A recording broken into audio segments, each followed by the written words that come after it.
तो चलिए आज रामायण की दुनिया में एक सफर पर निकलते हैं। पर इसे हम सिर्फ एक धार्मिक किताब की तरह नहीं देखेंगे। नहीं, बल्कि इसे हम समझेंगे एक ऐसी जीती जागती साहित्यिक परंपरा के तौर पर जो हमेशा से बदलती रही, विकसित होती रही।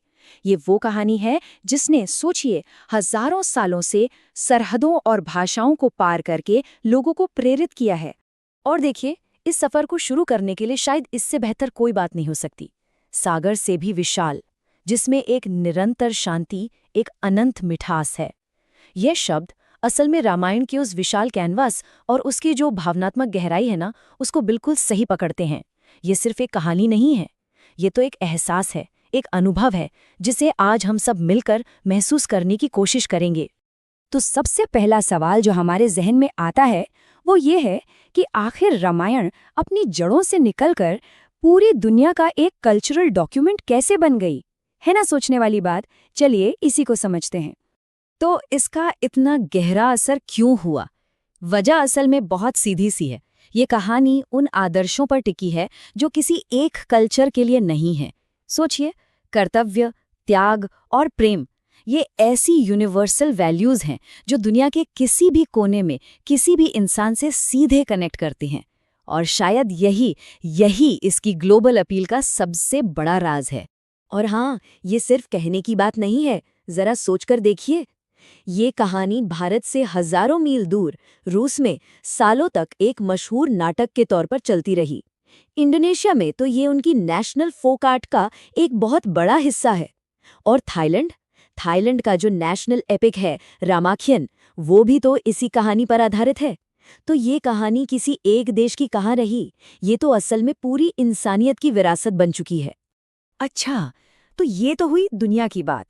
अब थोड़ा और अंदर चलते हैं और ये देखते हैं कि ये कहानी सिर्फ सरहदों के पार ही नहीं, बल्कि खुद भारत के अंदर अलग अलग जबानों और अलग अलग दौर में कैसे आगे बढ़ी। देखिए, हर बड़ी इमारत की एक मजबूत नींव होती है ना? रामायण की इस पूरी साहित्यिक यात्रा की नींव है आदिकाव्य। आदिकाव्य मतलब पहला काव्य। ये वो ओरिजिनल महाकाव्य है जिसे ऋषि वाल्मीकि ने बहुत पुरानी भाषा संस्कृत में लिखा था। और बाद में जितने भी वर्जन्स बने, वो सब कहीं ना कहीं इसी से प्रेरित हैं। अब हुआ ये कि वक्त के साथ संस्कृत आम लोगों की बोलचाल की भाषा नहीं रह गई। तो क्या कहानी खत्म हो गई? नहीं, बिल्कुल नहीं। कहानी ने एक नया रास्ता खोजा। दक्षिण में कंबन ने इसे तमिल में लोगों तक पहुंचाया, तो पूरब में कृत्तिबास ने बंगला में, और उत्तर भारत में तुलसीदास ने इसे अवधी में लिखकर घर घर तक पहुंचा दिया। मतलब इन कवियों ने इस कहानी को अपनी अपनी जबान देकर आने वाली पीढ़ियों के लिए हमेशा के लिए जिंदा कर दिया। तो इतने सारे संस्करण हैं, पर इन सब में एक बात कॉमन है, एक केंद्रीय कहानी। और उस कहानी को समझने के लिए हमें सबसे पहले उसके मुख्य संघर्ष को समझना होगा। मतलब उस दुनिया को समझना होगा जो एक तानाशाह के जुल्म के साए में जी रही थी। जरा सोचिए, एक ऐसी दुनिया की कल्पना कीजिए जहां राक्षस राजा रावण का आतंक था। वो अपनी ताकत के नशे में इतना चूर था कि उसने पूरी धरती को अपने पैरों तले रौंद रखा था। धर्म, न्याय, ये सब बातें खत्म हो चुकी थीं। हर तरफ सिर्फ अधर्म का बोलबाला था। तो अब सवाल ये था कि ऐसे राजा को कोई कैसे हराए? एक ऐसा राजा जिसे देवताओं, राक्षसों, किसी से भी ना हारने का वरदान मिला हो। ये तो एक तरह से नामुमकिन चुनौती थी, है ना? लेकिन जैसा कि अक्सर बड़ी कहानियों में होता है, खलनायक का पतन उसके अपने अहंकार में ही छिपा होता है। रावण ने इंसानों और वानरों को क्या समझा? कीड़े मकोड़ी, बिल्कुल तुच्छ। उसने कभी सोचा ही नहीं कि ये भी उसे कोई नुकसान पहुंचा सकते हैं। और बस यही उसकी सबसे बड़ी, सबसे घातक भूल थी, क्योंकि वरदान मांगते वक्त उसने कभी उनसे अपनी सुरक्षा मांगी ही नहीं। तो अब कहानी उस मोड़ पर पहुंचती है, उस टर्निंग पॉइंट पर, जहां इस भयानक संकट का हल निकालने के लिए देवलोक और धरती दोनों एक साथ आते हैं। बात यहां तक पहुंच गई थी कि रावण के अत्याचारों से पूरे ब्रह्मांड का संतुलन बिगड़ गया था। तब सबने मिलकर, देवताओं ने, ऋषियों ने, यहाँ तक कि खुद धरती ने भगवान विष्णु से प्रार्थना की, उनसे गुहार लगाई कि इस संकट से हमें बचाइए। और यहाँ आता है कहानी का सबसे दिलचस्प हिस्सा। जो दिव्य समाधान था वो कोई चमत्कार या कोई बड़ी अलौकिक शक्ति का प्रदर्शन नहीं था, बल्कि विष्णु ने कहा, मैं एक साधारण इंसान के रूप में जन्म लूंगा और मैं ही उसके घमंड को तोड़ूंगा। अब सोचिए ये कितनी बड़ी बात थी। एक तरह से ये काव्यात्मक न्याय था कि रावण को उसी इंसानियत के हाथों हारना था जिसे वो हमेशा छोटा समझता रहा। तो ये वादा तो हो गया। अब सवाल ये था कि ये दिव्य वचन धरती पर सच कैसे होगा।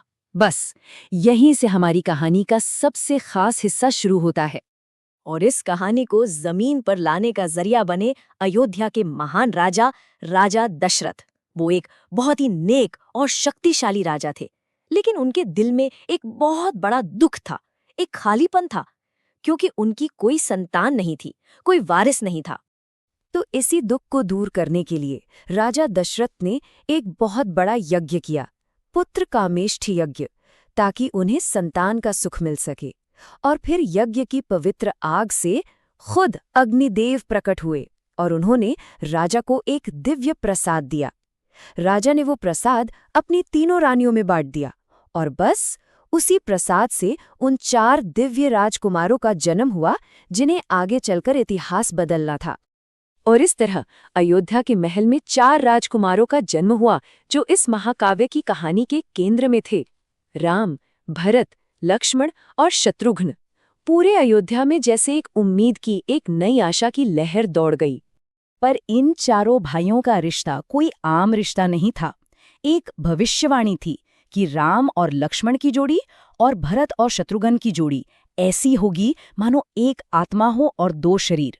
और यही अटूट भाईचारा, यही प्यार पूरी कहानी का, पूरे महाकाव्य का आधार बनता है। ये सिर्फ एक रिश्ता नहीं था, ये अपने आप में एक मिसाल था, एक आदर्श। तो आखिर में ये जो पूरा ब्रह्मांडीय नाटक है, ये हमें एक ही शाश्वत सच की तरफ ले जाता है। एक ऐसा संदेश जो रामायण के हर संस्करण में, हर रूप में गूंजता है। सत्यमेव जयते, मतलब आखिर में जीत हमेशा हमेशा सच की ही होती है।